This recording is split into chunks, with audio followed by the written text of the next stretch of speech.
Welcome to the Immortal King's Hunt of Wei Yi, in which the king is literally thrown around the board like it's a football. So Wei Yi is playing with the white pieces, and black pieces are played by Lazaro Batista. And after e6, the knight comes to c3, and a6 is played by Batista, and e2, bishop to e2 is played. And this is the Sicilian being played by black, and now it's a French Sicilian defense, a French defense, French variation of the Sicilian defense. And once the pawn is taken, the Sicilian pawn is c to d4 is taken, the knight takes the pawn, and the queen comes to c7, and Wei castles on the king side, early castling, and after knight f6 by Batista, bishop comes to e3, and then bishop to e7 is played by Batista, getting ready for castling, and f4 is played by Wei Yi, and d6 is played, the pawn is pushed, and because this pawn square was getting too strong, and the king is moved to h1 because this f4 is played. The king was in an open diagonal, which could lead to nasty attacks on the king. So the king is moved to h1, and Batista castles on the king side as well.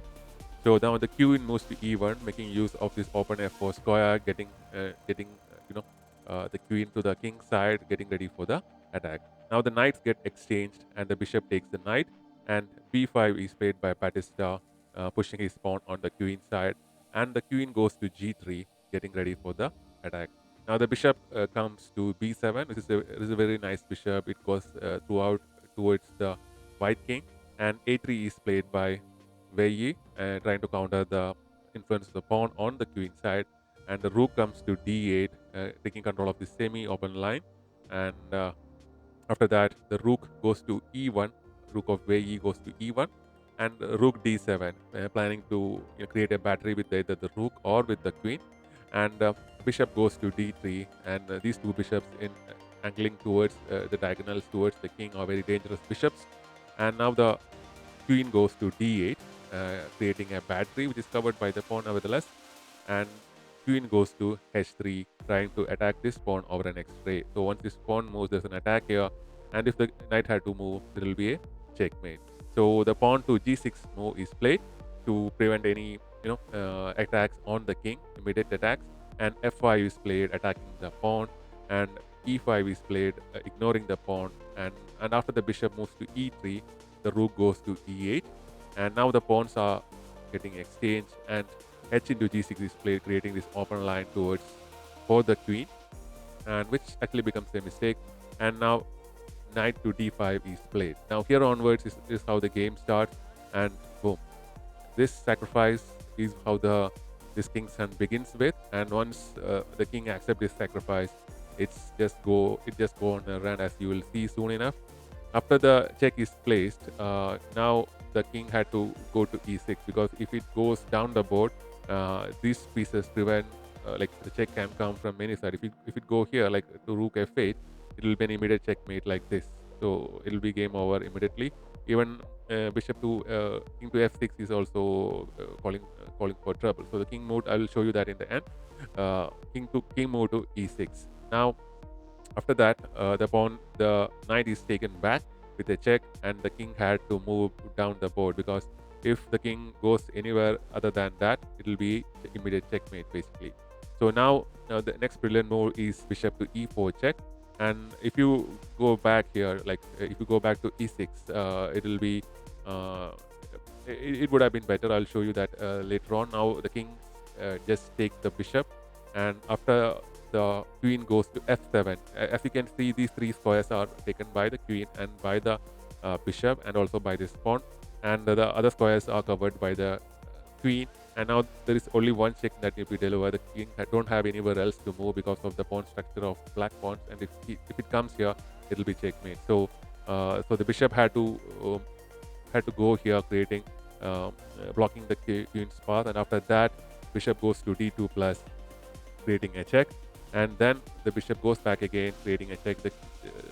The king basically stays there itself. So the queen to b3 is played, and after that the king tries to escape uh, to his own back rank uh, by moving to f5, and now the check is placed, and these two squares are inaccessible. So the king had to come down.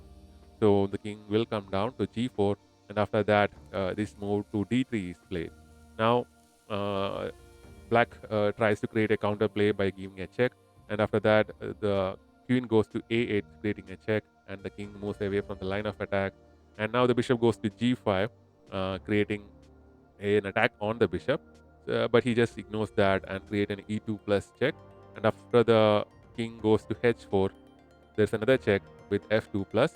And after that, the king goes to h3, and this basically results in the bishop getting back. So because the king cannot go up because of the control of the queen and the bishop in the on diagonals, and it's only require one check actually. So but the uh, the queen gives a check, and actually in the earlier move, Wei Yi won the game because Batista resigned the king. So I'm just showing you the continuation. After the checks, the check will be counted like this. So it was a check, and the rook came in, creating a check. And once the king moves up onto g4, the queen comes in and places a check to g2 plus, and after that the queen goes again to h3 and gives a check, and now it's a checkmate on the board. So once this move was played, Batista resigned the game basically because it was a checkmate on the board. So that's how the game ended. So I'll show you in earlier position what would have happened. So if you played c4 here, there's a better way to checkmate, a better beautiful way. So once this is taken, the check would have happened like this, and the king had to move up. And after these checks, it will be a checkmate. There is also another combination where instead of going down, the bishop could have gone up like this, and the king would have gone up. And after the blocking of the check, the king will go here, and after the queen goes here, uh, the queen tries to block it, and after this pawn move, it will say checkmate on the board.